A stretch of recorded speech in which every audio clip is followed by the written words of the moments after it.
Oke baik, Assalamualaikum warahmatullahi wabarakatuh. Bapak Ibu guru yang terhormat, jumpa lagi di channel Guru Obat 21 Media Informasi dan Edukasi.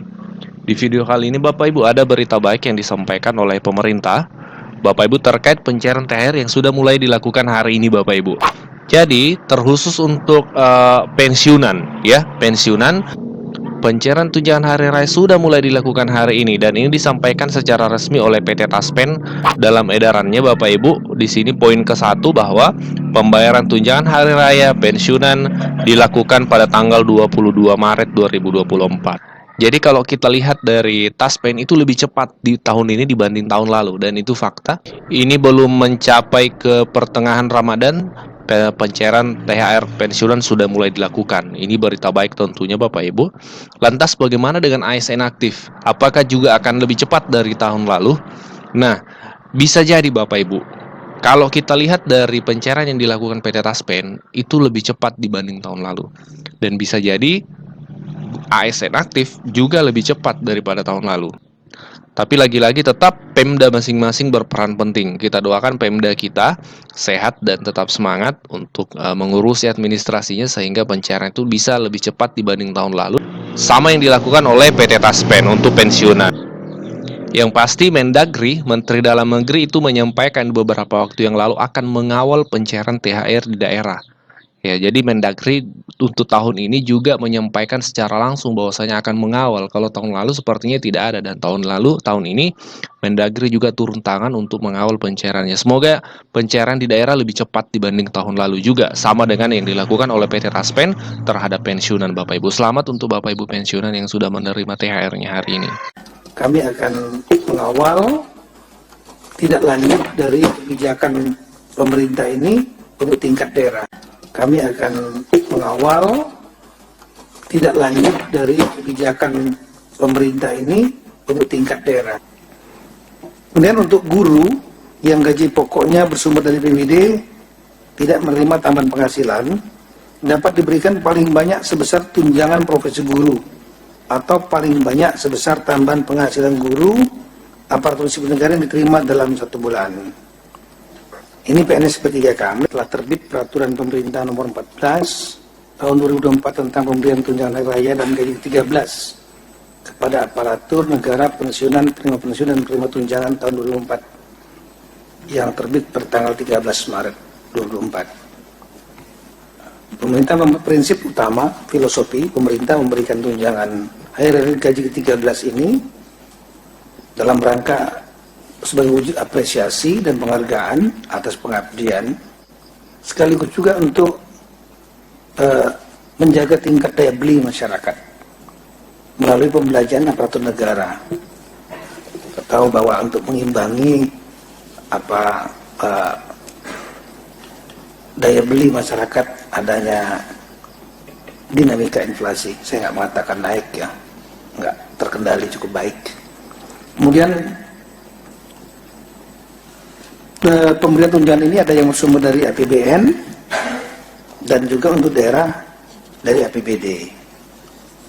Pemerintah daerah memberikan tunjangan hari raya dan gaji ke-13 dari APBD tahun anggaran 2024 kepada aparatur negara yang bekerja pada instansi daerah, dan besaran tunjangan diterima sesuai dengan ketentuan regulasi yang berlaku, tapi tetap memperhatikan kemampuan kapasitas fiskal pemerintah daerah. Kita tahu bahwa pemerintah daerah ini ada yang kuat fiskalnya, ditandai dengan PAD-nya yang besar ya, seperti di Banten, Jakarta. Tapi ada juga yang sedang PAD sama transfer pusatnya itu hampir imbang-imbang seperti Sumatera Utara. Ada juga yang lemah. Lemah itu artinya ngandelin transfer pusat saja. PAD-nya 5%, 6%, banyak Indonesia bagian timur seperti itu. Demikian juga kabupaten kota, terutama yang pemekaran banyak tergantung dari transfer pusat dari DAU, DBH. Kemudian dari data yang ada di Kemendagri, total belanja APBD provinsi kabupaten kota itu adalah seluruh Indonesia totalnya adalah 1.210,62 triliun, dan kalau mungkin bisa ditampilkan, tampilkannya. Kemudian total belanja pegawai pada APBD provinsi dan kabupaten kota itu lebih kurang 445 triliun. Jadi hampir sepertiganya itulah untuk gaji pegawai, 36,81%. Nah, ada lagi namanya belanja tambahan penghasilan pegawai. Kalau di pusat namanya Tunkin, di daerah namanya TPP, tambahan penghasilan pegawai. Juga dibebankan kepada APBD. Totalnya lah 96,4 triliun atau 7,96%. Nah, kemudian untuk tunjangan hari raya dan gaji ke-13 yang sumbernya dari APBD diperuntukkan satu kepada PNS dan calon PNS yang bekerja pada instansi daerah. Calon PNS ini maksudnya dia sudah diterima tapi masih menunggu proses untuk menjadi keluar SK PNS-nya. Pada lebih kurang waktunya setahun. Ya, mereka dinamakan namanya nomenklatur calon PNS. Nah, ini juga penerima. Kemudian P3K yang bekerja pada instansi daerah, gubernur, wakil gubernur, bupati, wakil wali kota, wakil bupati, wakil wali kota, kemudian pimpinan dan anggota DPRD, pimpinan badan layanan umum daerah, dan juga pegawai non-pegawai ASN yang bertugas pada instansi daerah yang menerapkan pola pengelolaan keuangan badan layanan umum daerah, BLU daerah. Ini apa saja komponennya? Ini masing-masing ada yang berbeda-beda.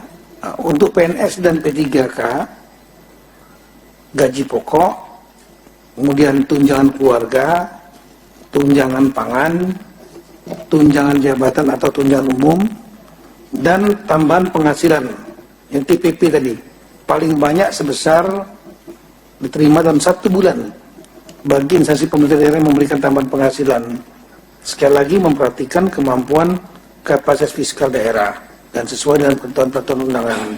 Juga disesuaikan dengan pangkat, jabatan, peringkat jabatan, kelas jabatan. Kemudian untuk guru yang gaji pokoknya bersumber dari PBD tidak menerima tambahan penghasilan, dapat diberikan paling banyak sebesar tunjangan profesi guru atau paling banyak sebesar tambahan penghasilan guru aparatur sipil negara yang diterima dalam 1 bulan. Ini PNS P3K. Kemudian calon PNS menerima 80% dari gaji pokok PNS. Tambahan dan tunjangan keluarga, tunjangan jabatan dan tunjangan umum, dan tambahan penghasilan paling banyak sebesar yang diterima dalam 1 bulan bagi instansi pemerintah daerah yang memberikan tambahan penghasilan dengan memperhatikan kemampuan kapasitas fiskal. Juga ketentuan peraturan yang berlaku, pangkat jabatan, peringkat jabatan, kelas jabatan. Kemudian untuk gubernur dan wakil gubernur, ini perasaan ada slide-nya sini. Ya nggak apa-apa. Kemudian untuk gubernur, wakil gubernur, bupati, wakil bupati, wali kota yang diberikan gaji pokok dan tunjangan keluarga dan tunjangan jabatan atau tunjangan umum sesuai dengan ketentuan peraturan undang-undang yang mengatur kedudukan keuangan kepala daerah dan wakil kepala daerah. Kemudian untuk pimpinan dan anggota DPRD paling banyak sebesar akumulasi dari uang representasi, tunjangan keluarga, dan tunjangan jabatan pimpinan dan anggota DPRD sesuai dengan ketentuan peraturan undang-undangan yang mengatur hak keuangan dan administrasi pimpinan dan anggota DPRD. Ini diatur juga dalam perda masing-masing. Ketentuan lebih lanjut mengenai teknis pemberian tunjangan hari raya dan gaji 13 bersumber dari anggaran pendapatan ini diatur sekali lagi dengan peraturan kepala daerah. Ini nanti konsekuensinya. Oleh karena itu, saya mengimbau kepada rekan-rekan dan saya menginstruksikan kepada rekan-rekan kepala daerah, baik gubernur, bupati, wali kota, ada beberapa hal. Yang pertama, segera persiapkan dan mempercepat penetapan peraturan kepala daerah. Jadi cukup dengan perkada, tidak harus perda, yang mengatur teknis pemberian tunjangan hari raya dan gaji ke-13 sesuai dengan peraturan pemerintah nomor 14 tahun 2004, serta memperhatikan kemampuan kapasitas fiskal daerah dan tanpa melalui proses fasilitasi oleh Menteri Negeri atau Gubernur, termasuk penjabat Gubernur dan penjabat Bupati Wali Kota, tanpa melalui prosedur Menteri Negeri. Jadi langsung, kalau nggak lambat lagi nanti. Kedua, melakukan pembayaran tunjangan hari raya paling cepat 10 hari kerja sebelum tanggal hari raya, yang dibayarkan didasarkan komponen penghasilan yang dibayar pada bulan Maret, yang dibayarkan pada bulan Maret tahun 2004. Dalam hal tunjangan hari raya belum dapat dibayarkan, THR dapat dibayarkan setelah tanggal hari raya dengan besaran komponen penghasilan yang dibayarkan pada bulan Maret tahun 2004 sebagai penentu kepastian komponen pembayaran THR dan bukan sebagai dasar penghitungan pembayaran. Ini mungkin agak ribet-ribet dikit nih, tapi nanti kita akan follow up nantinya. Saya sudah minta Sekjen, Dirjen Keuangan Daerah, nanti ada spesifik Zoom meeting dengan para sekda dan kepala BKAD, Badan Keuangan Aset Daerah.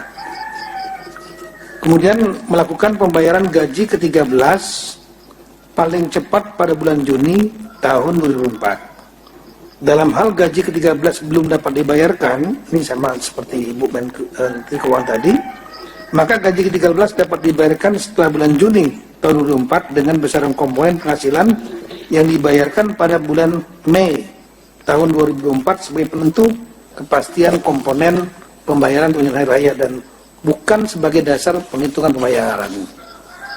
Kemudian bagi daerah yang belum menyediakan alokasi anggaran atau alokasi anggaran tidak cukup tersedia untuk tunjangan hari raya dan gaji ke-13 dalam APBD 2004, maka Pemda segera menyediakan anggaran THR gaji ke-13 dimaksud dengan mengoptimalkan pemanfaatan belanja gaji dan tunjangan APBD 2004 atau melakukan pergeseran anggaran mendahului perubahan APBD 2024 yang bersumber, jadi perubahan ya, pergeseran anggaran mendahului perubahan yang bersumber dari sebagian alokasi belanja tidak terduga, kemudian penjaluan ulang kegiatan atau subkegiatan, atau memanfaatkan kas yang tersedia sesuai dengan perubahan perkada tentang penjabaran APBD 2004. Baru setelah itu dilaporkan kepada DPRD, pimpinan DPRD, untuk selanjutnya dianggarkan dalam perda yang mengatur perubahan APBD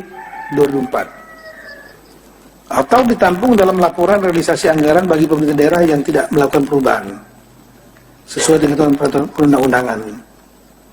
Nah, prinsipnya adalah bisa melakukan pergeseran anggaran, tapi tanpa, sekali lagi, cukup dengan perkada dan nanti memberitahukan kepada pimpinan DPRD, dan pimpinan DPRD nanti akan, saya kira nanti Zoom meetingnya juga kita ajak pimpinan DPRD nanti untuk kemudian ditetapkan dalam perda perubahan APBD 2024. Banyak sebetulnya yang bisa kami pernah menyusuri, mohon maaf rekan-rekan kepala daerah ya, banyak hal sebetulnya yang bisa diefisiensikan, perjalanan dinas, kemudian penguatan yang macam-macam yang sebetulnya nggak perlu ya. Nah, ini dapat digeser dari untuk kepentingan ini, lagi untuk kepentingan karyawan sendiri, ASN. Kemudian untuk Gubernur, PJ Gubernur selaku wakil pemerintah pusat di daerah sesuai undang-undang tentang pemerintahan daerah bertanggung jawab juga untuk melakukan monitoring pelaksanaan kebijakan ini untuk pemerintahan kabupaten kota. Jadi rapatkan juga. Sekali lagi nanti kita akan rapatkan tingkat sekda dengan sekjen, tenisnya, dan ada Dirjen Keuangan Daerah di sini akan rapat. Jadi nanti akan terbuka tanya jawab dengan teman-teman di daerah. Nanti tolong juga Pak Maurits, pimpinan DPRD-nya kita undang supaya nanti perdanya nggak tarik-menarik. Ya. Dan kemudian setelah itu kita minta nanti para gubernur melakukan rapat dengan bupati wali kota yang ada di daerah masing-masing sehingga menjadi lebih jelas. Saya kira itu Ibu Menteri Keuangan, kami akan mengawal tidak lanjut dari kebijakan pemerintah ini untuk tingkat daerah.